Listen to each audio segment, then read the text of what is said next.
भगवान श्री राम को जन्म देने वाली माता कौशल्या हैं, ये हर कोई जानता है। लेकिन मर्यादा पुरुषोत्तम भगवान श्री राम को जन्म देने वाली माता कैकेयी हैं।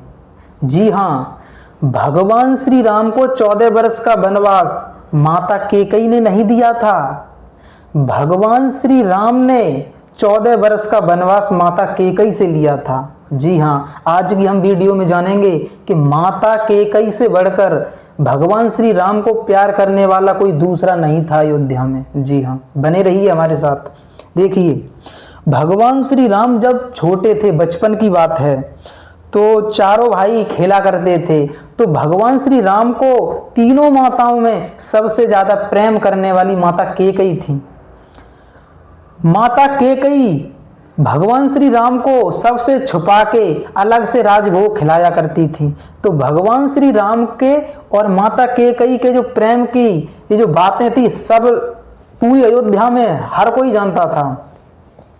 फिर आप लोग सोचोगे हमने तो ऐसा सुना है कि माता कैकेयी ने 14 वर्ष का वनवास दिया था। जी हाँ, लेकिन ये आपने सच सुना है, लेकिन अर्ध सत्य है, ये बिल्कुल सत्य नहीं सुना है आपने। जब भगवान बचपन में छोटे थे तो माता कैकेयी के कोप वन में ही ज्यादा खेला करते थे।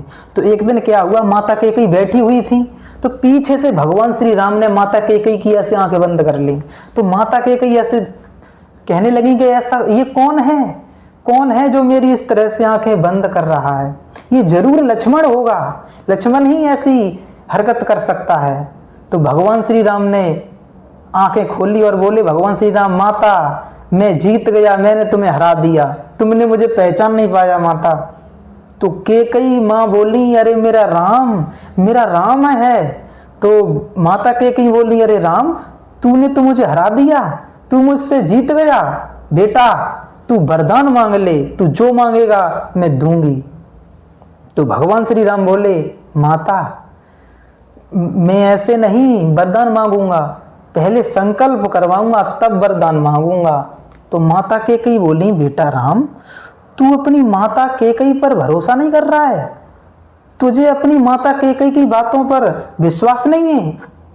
तो भगवान श्री राम बोले, मैया मुझे अपनी माता कैकेयी पर तो पूरा भरोसा है, लेकिन जो मैं मांगने जा रहा हूं उस पर भरोसा नहीं है मैया। तो माता कैकेयी बोली, बेटा राम, तूने पहली बार तो मुझसे कुछ मांगने की कोशिश की है, और तू क्या मांग पाएगा रे पगले, तुझको मांगना आता भी है? अरे तू मेरे प्राण मांग ले बेटा, तेरे लिए कुछ भी देने को मना नहीं करूंगी मैं, तू जो मांगना चाहता है मांग ले, जी खोल के मांग ले। मैं ये वचन भरती हूँ, तेरी खुशी के लिए मैं संकल्प करती हूँ, तू जो मांगेगा मैं दूंगी।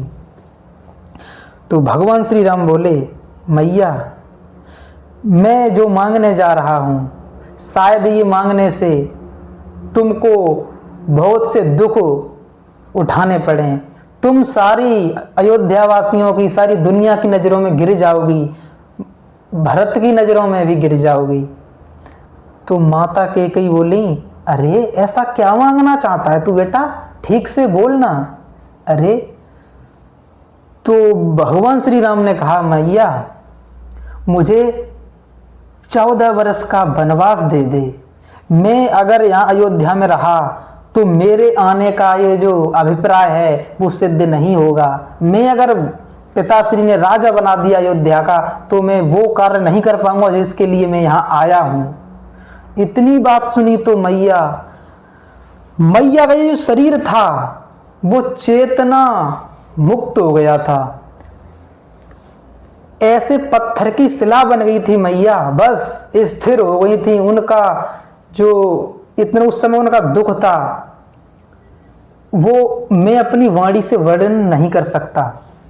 लेकिन राम बड़े मुस्कुराते हुए बोल रहे हैं, मैया मैंने कहा था ना, मैं जो मांगूंगा वो बहुत ही बड़ा है तुम्हारे लिए, और मुझे पता था कि तुम अगर ये सब दोगी मुझे तो तुम सबकी नज़रों में गिर जाओगी। तो माता कैकेयी बोली, बेटा राम, हाँ मैं सबकी नज़रों में गिर जाऊंगी, ये सच है। अगर मैंने ये वरदान तुझे दिया तो मेरा सुहाग उजड़ जाएगा, मेरा पुत्र भरत, उसकी आंखों से, उसकी नज़रों से मैं गिर जाऊंगी, इस दुनिया की नज़रों से, इस अयोध्या वासियों की नज़रों से मैं गिर जाऊंगी। लेकिन बेटा राम, क्या मैं तेरी भी नज़रों से गिर जाऊंगी? तो भगवान श्री राम मुस्कुराते हुए बोले, मैया नहीं, मेरी मैया कैकेयी तो मेरी नज़रों में सबसे ऊपर है, मेरी नज़रों में तू कभी नहीं गिर सकती मैया, मेरी नज़रों में तो तू सबसे ऊपर है।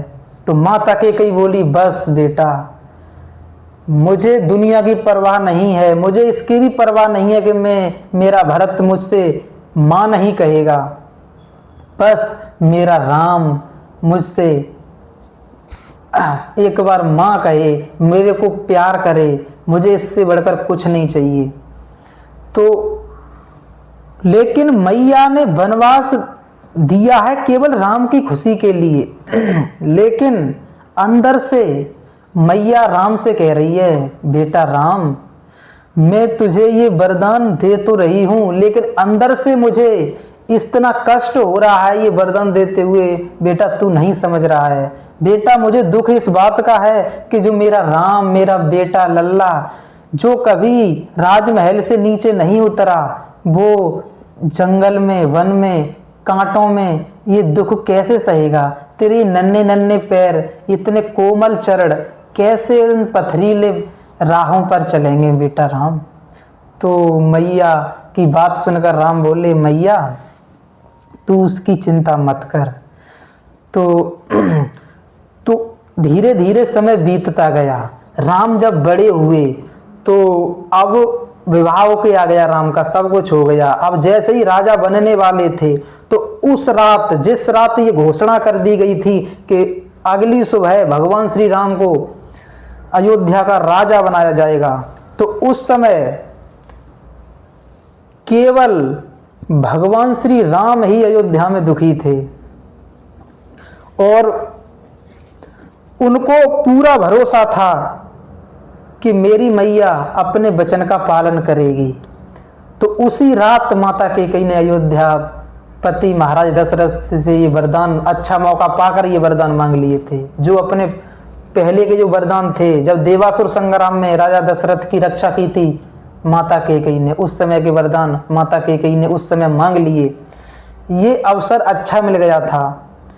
तो ये अर्ध सत्य आप लोगों को पता है कि माता कैकेयी ने भगवान श्री राम के लिए वनवास दिया था? नहीं, वो भले ही माता कैकेयी ने वरदान लिया था, मतलब ये वर मांगा था महाराज दशरथ से, लेकिन इसके पीछे भगवान श्री राम ने ही माता कैकेयी से ये वर मांगा था।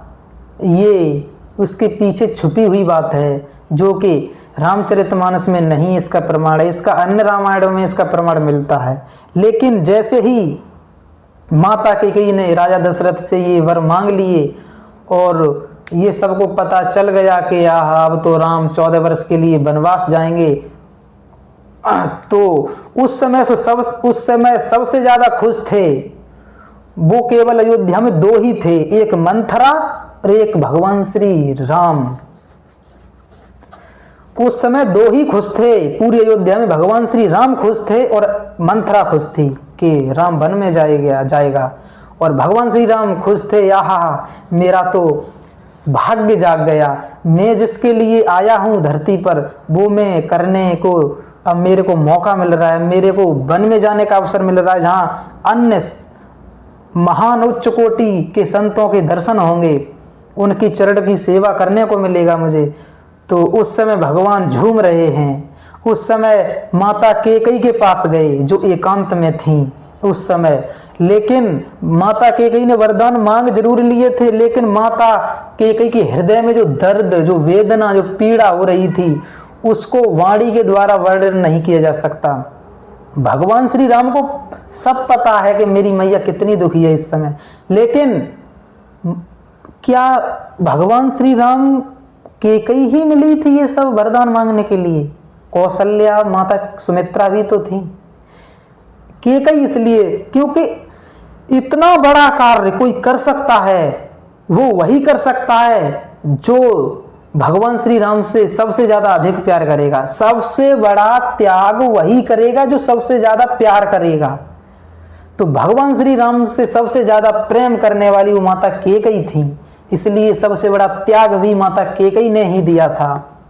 तो भगवान श्री राम ने माता कैकेयी से कहा, माता वो पुत्र बड़े बड़भागी होते हैं जो माता पिता के वचन का अनुसरण करते हैं। तो मैं अपने पिता का वचन का अनुसरण करने वन में जा रहा हूं, तो मुझसे बड़ा भाग्यशाली कोई नहीं है। तो भगवान श्री राम क्या कह रहे हैं माता कैकेयी से, सुनो जननी सोई। देखिए इस समय भगवान श्री राम जननी कह रहे हैं माता कैकेयी से, जबकि भगवान श्री राम की जननी कौन है, कौशल्या माता। लेकिन माता कैकेयी भी भगवान श्री राम की जननी होगी। क्यों? माता कौशल्या ने तो भगवान श्री राम को जन्म दिया, लेकिन मर्यादा पुरुषोत्तम भगवान श्री राम को जन्म देने वाली माता कैकेयी हैं। इसलिए भगवान इस समय माता कैकेयी को जननी कह रहे हैं। सुनो जननी सोई, सुत बड़ भागी, जे पितु मात वचन अनुरागी। सुनो जननी सोई, सुत बड़ भागी, जे पितु मात वचन अनुरागी। माता वो पुत्र बड़े बड़भागी होते हैं जो अपने माता पिता के वचन का अनुसरण करते हैं। मैं बहुत भाग्यवान हूं मैया। तो माता कैकेयी भगवान श्री राम को, मर्यादा पुरुषोत्तम भगवान श्री राम की जननी है। अगर माता 14 वर्ष का वनवास नहीं देती तो भगवान श्री राम कभी मर्यादा पुरुषोत्तम नहीं बन पाते, वो केवल राजा राम रह जाते। मर्यादा पुरुषोत्तम भगवान श्री राम को बनाने में किसी का हाथ है तो वो केवल माता कैकेयी है। इसलिए माता कैकेयी को कभी दोष मत देना। याद रखना, माता कैकेयी को दोष देने से पहले भगवान श्री राम की वाणी को याद कर लेना। भगवान श्री राम उसको कभी क्षमा नहीं कर सकते जो माता कैकेयी को दोष देगा, और भगवान श्री राम और जो माता कैकेयी को द्वेष भावना नहीं रखेगा, उनमें कोई दोष नहीं देखेगा माता कैकेयी में, भगवान श्री राम उसके अनुकूल हो जाएंगे। तो भगवान जिस पर कृपा करेंगे तो उस पर तो सभी कृपा करेंगे। कि जा पर कृपा राम की होई, ता पर कृपा करें सब कोई। हरि शरणम हरि शरणम।